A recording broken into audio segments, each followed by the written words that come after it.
Speed ఇది. అదే slow motor తీసుకుంటూ ఈయనే పోతుంది. మీ పైపులు మార్చాం, మోటార్ మార్చలే. మోటార్ హెవీ మోటార్ అది. ఓన్లీ పైపులు ఒకటే మార్చాం, అంటే ఏం లేదు.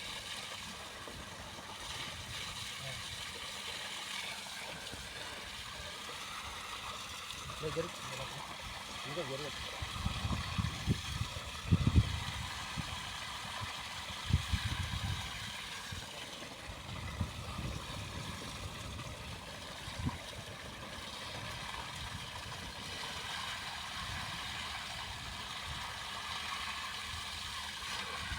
అవుతుందా?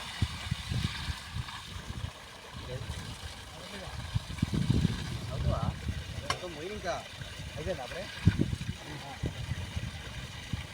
ఒక పూట మొత్తం పోయి కూడా తగ్గుతుంది. నమ్మదు ఎప్పుడు తగ్గుతుంది.